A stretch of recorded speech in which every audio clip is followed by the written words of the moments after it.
Stop shaming yourself for being who God created you to be on this earth. For example, I'm a very emotional, empathetic person. I feel my emotions, and for years I will always tell, like, you're very emotional, and all of that stuff, in a way that it will make me feel a bit shameful that I act in those ways, and not like in a negative, like how everybody be crashing out and stuff like that. Emotional type of stuff, just very emotional. I feel through what I might experience, if I don't, rather if it's a good experience or if it's a negative experience. And I learned to stop shaming myself for that, because when I am in my emotions, for me personally, that is when I hear God the clearest. That's when I can sit and I can have a conversation with my spirits, God, my ancestors, the universe, for the clarity that I need, because that is when I'm in my rawest and truest form, is when I am in my emotions. So therefore, I had to learn how to stop shaming myself for being that way, because other people might not understand that, or they don't relate to that, or they don't react in that way.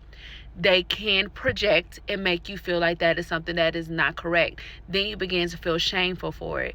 Another example, I am a person who would know random facts about things, random information, random advice.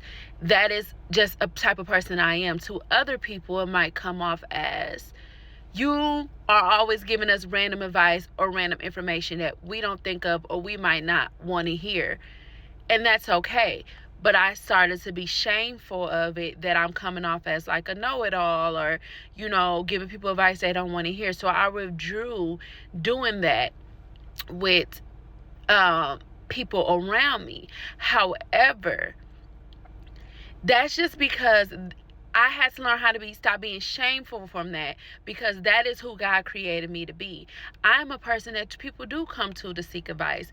You just have to find your tribe and your community that you're there for that, and stop being shameful of it and believing that it's something wrong because you do that, or you know things, or you are great at giving advice and you want to give people advice and stuff like that. It's just not for everybody, but it is for people, because God intended you to be that way. So I hope that makes sense. And I want you to stop shaming yourself for the things other people might try to judge you on. It's a part of the journey, and it is a part of the challenge for you to, the challenge in the journey is for you to accept that about yourself and thrive through that and grow through that and be comfortable in that, because those things that you feel and that you're giving out to the world, you're supposed to be giving it out. So stop shaming yourself for stuff the way that God created you